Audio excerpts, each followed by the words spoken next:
Our organization is all volunteer because we all have personal connection with what's happening inside Iran, whether it's a direct loss of a loved one or being a former political prisoner. And to be honest, that really what makes our organization credible and authentic with compared to others. So for me, I came here as a teenager. Both my parents were political prisoners.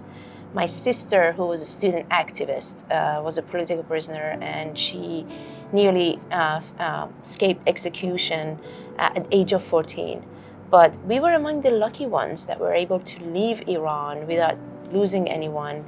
And although it took us about 2 years to get here in America, we were able to get here safe and sound. And the reason that we continue to focus on the issue of our native land, Iran, because it's something that it's really core to our identity, and it really validates the price that my family paid and the people of Iran continue to pay. So that personal connection really gives us that energy to keep going and continue to focus.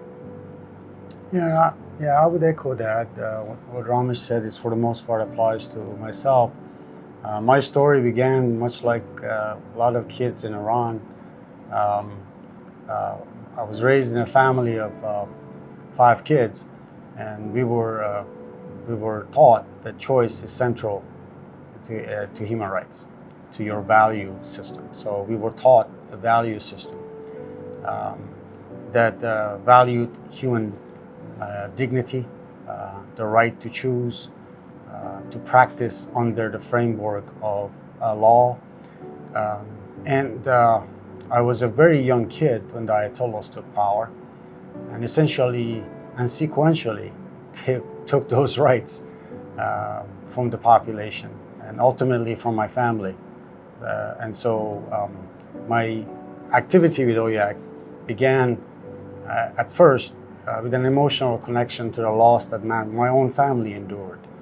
But as time progressed, it no longer was an emotional connection, but rather a thoughtful, methodical, I don't want to say ideological, but rather really one that forced me to be decisive about my actions relative to making sure the future kids in Iran and the current kids in Iran no longer suffer the oppression that I endured as a child, and the families do not endure the oppression that they're enduring or will potentially endure in the future. So that motivates my activism today to try to prevent human suffering and make tomorrow a better place, not only for the people of Iran, but also for a global community.